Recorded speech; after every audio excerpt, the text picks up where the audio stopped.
Hello everyone, hope you all are doing well today. Our today's topic is chapter 13 of भारतीय न्याय संहिता, जिसमें आज हम chapter contempt of the lawful authority of public servant से deal कर रहे हैं। आज हम सेक्शन 213 से कंटिन्यू करेंगे, जो कि रिफ्यूजिंग ओथ और affirmation when duly required by public servant to make it की बात करता है। यहाँ पे सिंपली बताया गया है कि समनो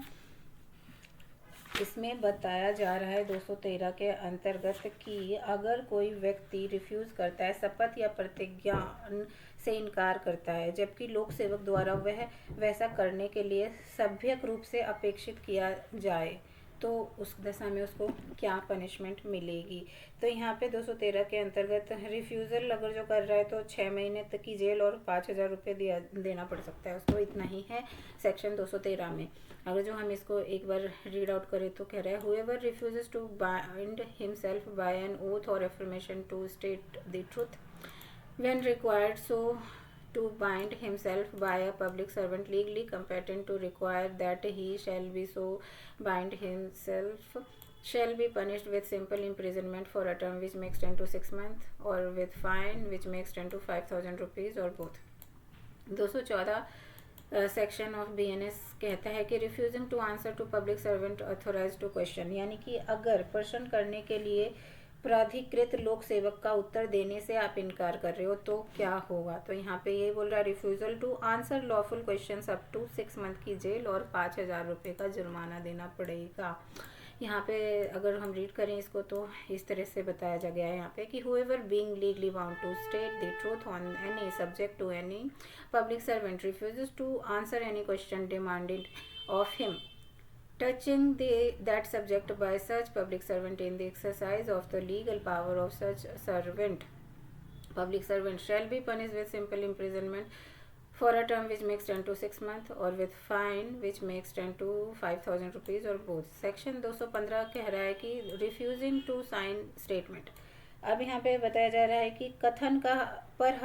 हस्ताक्षर करने से इनकार करने पे तो क्या होगा। यहाँ पे ये सिंपल है कि अप टू 3 महीने की जेल होगी और 3,000 रुपये का फ़ाइन होगा। 3,000 रुपये का फ़ाइन और 3 महीने की सज़ा। इसमें बोला गया है कि whoever refuses to sign any statement made by him when required to sign that statement by a public servant legally competent to require that he shall sign that statement shall be punished with simple imprisonment for a term which may extend to 3 months or with fine which may extend to 3,000 rupees और fine. Section 216 बात करता है falls in statement on oath और affirmation, यानी कि यहाँ पे शपथ दिलाने या प्रतिज्ञान कराने के लिए प्राधिकृत लोक सेवक के या व्यक्ति के सक्षम शपथ या प्रतिज्ञान पर मिथ्या कथन, तो आप क्या करोगे। यहाँ पे लिखा है false statement on oath of affirmation to public servant or person authorise to administer an oath of affirmation, तो क्या होगा। कह रहा है कि whoever being legally bound to oath or affirmation to state the truth of any public servant or other person authorized by law to administer such oath or affirmations make to such a public servant or other person as aforesaid to touching that subject any statement which is false and which he either knows or believes to be false or does not believe to true, such shall be punished with imprisonment of either description for a term which may extend to 3 years and shall also liable to fine। Section 217 बात करता है false information with intent to cause public servant to use his lawful power to injury of another person. यहाँ पे बोला गया है कि इस आशय से मिथ्या इल्तला देना कि लोक सेवक अपनी विधिपूर्वक शक्ति का उपयोग दूसरे व्यक्ति को क्षति करने के लिए करे तो क्या होगा। यहाँ पे इस दशा में फॉल्स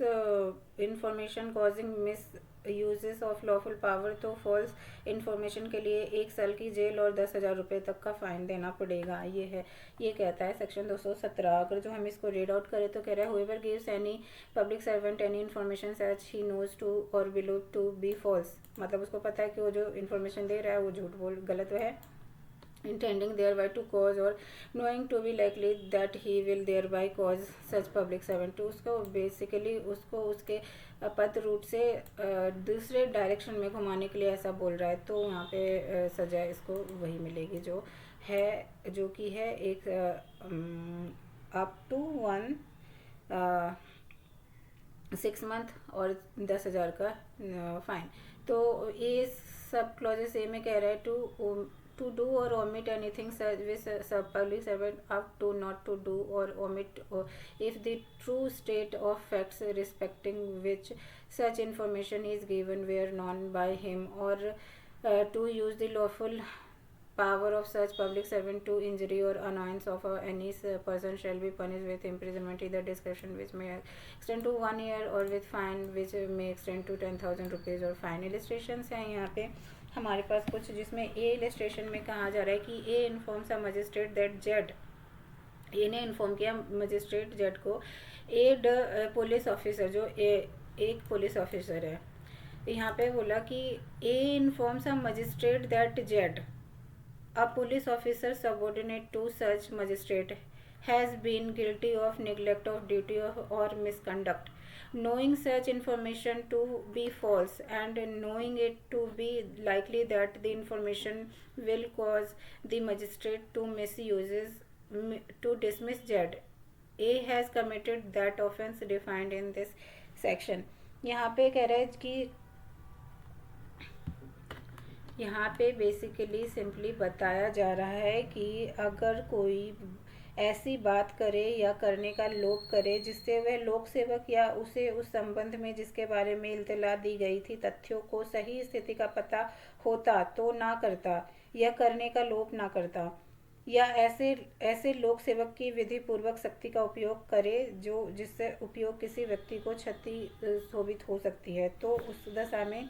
क्या करेगा। तो इसमें जो का ए वाला जो हमारा इलस्ट्रेशन है इसमें बोल रहा है कि ए है का जो ए है एक मजिस्ट्रेट को इल्तला देता है कि जेड जो कि एक पुलिस अधिकारी है जो ऐसे मजिस्ट्रेट का अधीनस्थ है जो कि कर्तव्य पालन में उपेक्षा या अवचार का दोषी है, यह जानते हुए देता है कि ऐसी इल्तला मिथ्या है और वह असंभाव्य है कि उस इल्तला से वह मजिस्ट्रेट या वह मजिस्ट्रेट जेड को पद डिसमिस कर दे बेसिकली। तो यहाँ पे जो ए है वो यहाँ पे इस सेक्शन के अंतर्गत 217 के अंतर्गत पनिशेबल होगा। यहाँ पे बी में कह रहा है कि बी में बोल रहा है कि A falsely informs a public servant that Z has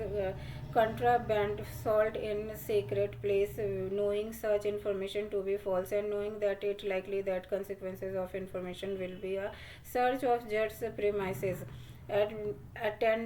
attended with annoyance to Z, A has committed the offence defined in this section। Simply इसे फिर यही बोला गया है कि जो A है एक लोक सेवक को यह मिथ्या इल्तला देता है कि Z के पास गुप्त स्थान पर विधि निश्चित नमक रखा है, वह इल्तला यह जानते हुए देता है कि ऐसी जो इन्फॉर्मेशन वो दे रहा है वो झूठ है, और यह जानते हुए देता है कि इसकी संभावना हो सकता है कि जो ऐसी इन्फॉर्मेशन के देने के परिणाम स्वरूप उसकी तलाशी की जाएगी और जिससे जेड को किसी न किसी तरीके से हानि होगी मानसिक या किसी भी रूप से। तो यहाँ पे जेड जो होगा फिर से 217 के अंतर्गत ही लायबल ठहराया जाएगा। सी इलिस्ट्रेशन में कहता है कि A falsely informs a policeman that he has been assaulted and robbed in the neighborhood of a particular village। ये जो बेसिकली जो A है उसने झूठ में मिथ्या इन्फॉर्म किया एक पुलिस ऑफिसर को कि उसके जो पड़ोसी गांव के किसी व्यक्ति ने उस पर लूट लिया है उसे। तो यहाँ पे he does not mention the name of any person as one of his assailants but knows it, उसने किसी का स्पेसिफिक नाम नहीं बताया पर उसको पता है कि कौन था वो। To be likely that consequences of the information the police will make inquiries and institute search in the village to annoyance of the villages और सम ऑफ देम, यानी कि यहाँ पे उसका नाम नहीं बताया, सिर्फ बोल दिया कि उसके पड़ोसी गाँव का है, तो कुछ भी नहीं बताया उसने, ऐसा मिलता जुलता चेहरा बता रहा है। तो वो सब के जो पुलिस है वो पूरे गांव में ही सर्च करेगी, जिससे कि सभी को कुछ प्रॉब्लम हो सकती है। तो ये यहाँ पे ये माना जाएगा कि ये ने फिर से 217 के अंतर्गत जो सर्कमस्टांसेस दिए गए हैं उसके अकॉर्डिंग उसने फॉल्स स्टेटमेंट दिया है, और जिससे कि लोगों को, विलेजर्स को प्रॉब्लम हो रहा है, तो यहाँ पे वो लाइबल होगा 217 के अंतर्गत। तो thank you so much for watching this video. Next time मिलते हैं सेक्शन 218 के साथ।